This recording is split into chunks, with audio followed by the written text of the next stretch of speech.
Welcome to the Deep Dive. Today you're joining us as we get into something, well, pretty fascinating and definitely bold. It's Friedrich Nietzsche's essay, Why I Am So Clever. Yeah, and it's important to remember this isn't like a separate pamphlet or anything. It's actually a key part of his autobiographical work, Ecce Homo, Right. which he wrote back in 1888, though it didn't get published until 1908 after his death. And for this deep dive, we're using the R.J. Hollingdale translations from the 2004 Penguin Classics edition. Good one. So knowing the context is helpful, sure. But what we really want to do today is unpack how Nietzsche himself saw his own intellect. Why did he think he was so clever? And let's be honest, humility wasn't exactly his defining trait. No. So this should be interesting. Our goal is really to pull out the core ideas, make them accessible, and see what surprising things pop up for you, the listener. Okay, so where does he start? He kicks off by saying he's never reflected on questions that are none and hasn't squandered himself. What's he getting at there? Well, it sounds like an almost militant focus of his mental energy. Like, step one for being clever, in his view, was not wasting time on pointless stuff. Pointless stuff, like, he gives examples, right? Oh, yeah. Very direct. Yeah. He talked about religious difficulties, things like feeling sinful or having a pang of conscience. He claims he just doesn't operate that way. Almost like he can't relate. He mentions lacking a reliable criterion of a pang of conscience. It's like a foreign language to him. Exactly. He suggests he just sidestepped all those traditional moral debates that, let's face it, have tied thinkers up in knots for centuries. And he throws metaphysics in there too, doesn't he? God, the immortality of the soul. Right. Says he never gave them any thought, not even as a kid. It's like he saw them as intellectual dead ends, or maybe just distractions. Yeah, distraction seems right. Which kind of leads into his next point about instinctive understanding. He says his lack of atheism isn't, some hard-won logical conclusion. No, he calls it obvious by instinct. That's quite a claim about how his mind works. It really is. It suggests he felt he had this immediate sort of innate grasp on certain things without needing to reason it all out step by step. And he was impatient with what he called crude answers.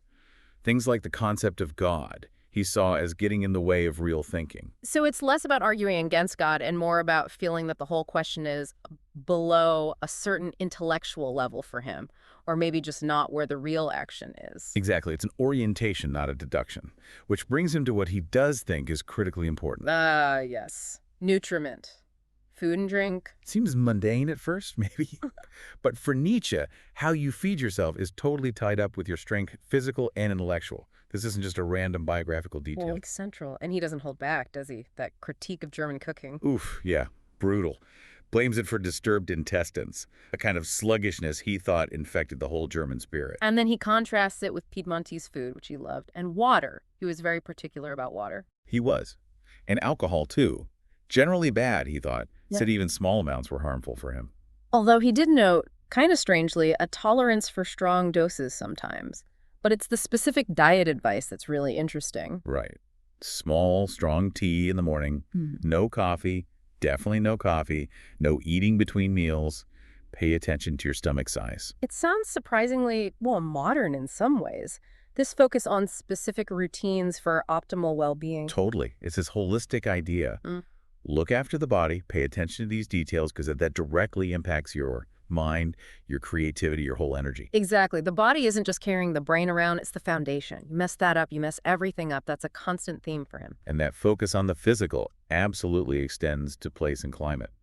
He thought where you are profoundly affects how well you think. Oh, massively. He had his list of good places: Paris, Provence, Florence, Jerusalem, Athens. What was the common factor? Dry air. He was convinced dry air was essential for him. And then there were the bad places. Naumburg, Schulpforta, Thuringia, Leipzig, Basel, Veneset, places he felt just dragged him down physically and mentally. He literally connects dry air to a faster metabolism, more energy. It's quite specific. It really makes you pause and think about your own environment, doesn't it? Like, could the humidity where I live actually be making me feel slower? That's exactly the kind of question he provokes.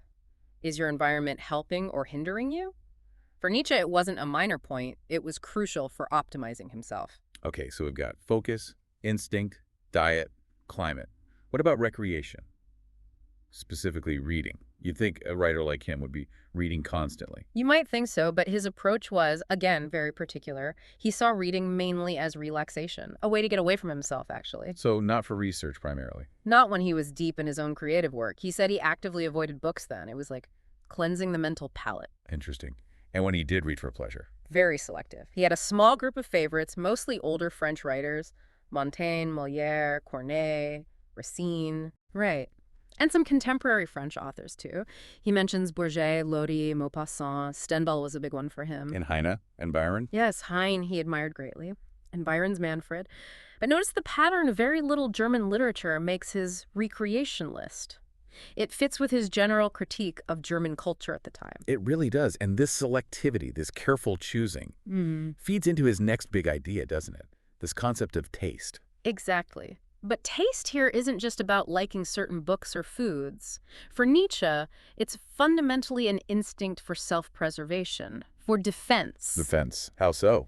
It's about what you choose not to engage with, what you don't let in. Saying no is key. Ah, so it's about not wasting energy on things that don't serve you or might even harm you, protecting your focus. Precisely. He uses this image of encountering things you need to shut out, maybe a dull German town or the overwhelming noise of a big city or just bad ideas. You erect a barrier, you don't let it approach. So intellectual self-defense, filtering the input. Yeah, or sensory self-defense too. Don't see it, don't hear it, don't let it get close if it's going to drain you. It's about conserving that vital energy. Wow.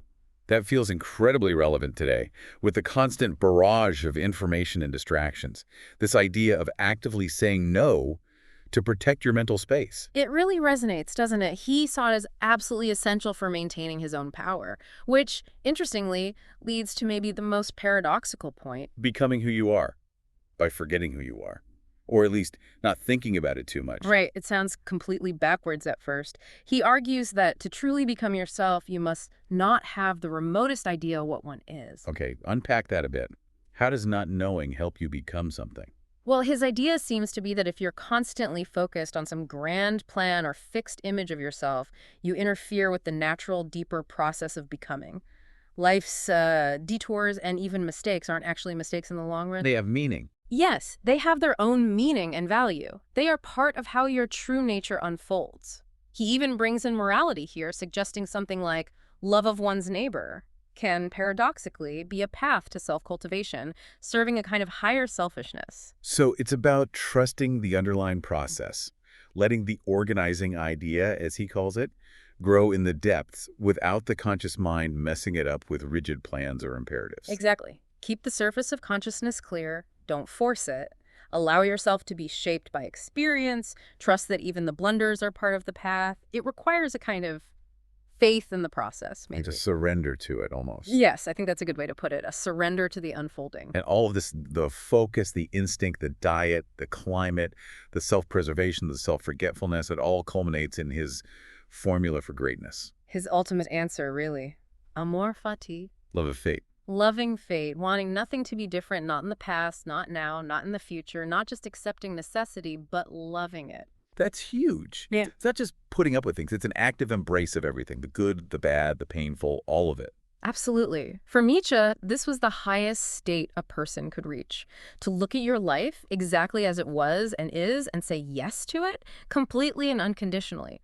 That, for him, was tied into his own feeling of cleverness, of greatness. It's the ultimate perspective. It rejects resentment, regret, any sense of if only. Exactly. It's a total affirmation. And that perspective, that amor fati, is the capstone on his explanation for why I am so clever. So summing it all up then, Nietzsche's idea of cleverness is much more than just raw brain power. It's a whole strategy for living. It really is. It involves intense focus, trusting your instincts, paying serious attention to your physical needs and environment, being ruthlessly selective about what you let in. And this strange but compelling idea of finding yourself by not obsessing over yourself, all leading to that ultimate embrace of reality, amor fati. Yeah, it's quite a package. And while, his self-assessment is definitely assertive. Understatement. Right. But it does give you, the listener, a really interesting, if unconventional, framework. It pushes you to think about your own habits. Where does your energy go? How are your routines, your environment, shaping your ability to think clearly, to have insights? Exactly. It challenges you to look at those connections. Okay, so that brings us to a final thought for you to take away from this deep dive. Consider Nietzsche's ideas. Which parts of your own life, maybe your focus, maybe the places you spend time, how you relax, what you consume, might be helping or hindering your potential? And maybe mull over that final powerful idea, amor fati.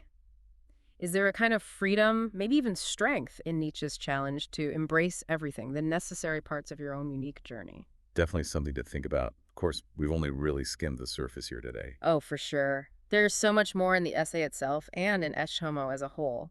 If this has sparked your interest, we definitely encourage you to read Why I Am So Clever for yourself. Thanks for joining us for this exploration. Until the next deep dive.